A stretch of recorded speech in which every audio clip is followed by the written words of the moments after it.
Hi friends, ഇന്നത്തെ video ഒരു study plan ആയിട്ടാണ്. നമുക്കിനി 2 എക്സാമാണുള്ളത്, ബയോളജിയും ഫിസിക്സും. അധികം ഡേറ്റ് ഒന്നും ഇല്ല.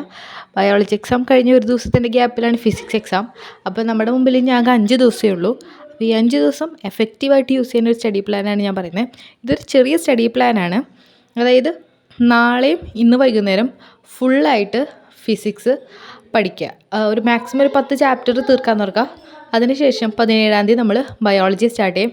ബയോളജിയിൽ തന്നെ ഫസ്റ്റ് തന്നെ നമ്മൾ സുവോളജിയാണ് സ്റ്റാർട്ട് ചെയ്യുക.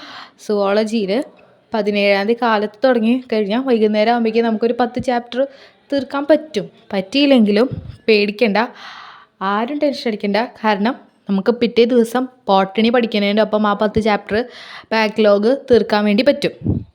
ഇനി ബോട്ടണി പഠിക്കാൻ ഒന്നും കൂടി കംപ്ലീറ്റ് ആക്കാൻ പറ്റിയില്ലെങ്കിൽ ഒരു പേടിയും പേടിക്കേണ്ട. 19-ാം തീയതി നമുക്ക് പഠിക്കാം. 20-ാം തീയതി നമ്മുടെ ബയോളജി എക്സാമിന് നമുക്ക് ഫുൾ മാർക്ക് മേടിക്കാം. 22-ാം തീയതിയാണ് നമ്മുടെ ഫിസിക്സ് എക്സാം. 10 ചാപ്റ്റർ നമ്മൾ ഇന്ന് നാളെയായിട്ട് പഠിച്ചു കഴിഞ്ഞാൽ 20-ാം തീയതി വൈകുന്നേരം വരുമ്പോൾ ബാക്കിയുള്ള 4 ചാപ്റ്റർ കംപ്ലീറ്റ് ആക്കാൻ പറ്റും.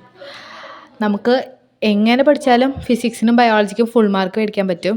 ഇനി നമുക്ക് 1 മിനിറ്റ് പോലും വേസ്റ്റ് ചെയ്യാനില്ല. ഫുൾ നമ്മൾ സ്റ്റഡിയിലേക്ക് കോൺസെൻട്രേറ്റ് ചെയ്യുക. ബ്രേക്ക് എടുക്കാൻ മറക്കരുത്. കറക്റ്റായിട്ട് ഉറങ്ങാനും മറക്കരുത്. ഫുഡ് കഴിക്കണം, ഹെൽത്തി ആയിട്ടിരിക്കണം, ഹൈഡ്രേറ്റഡ് ആയിട്ടിരിക്കണം. Bye for now.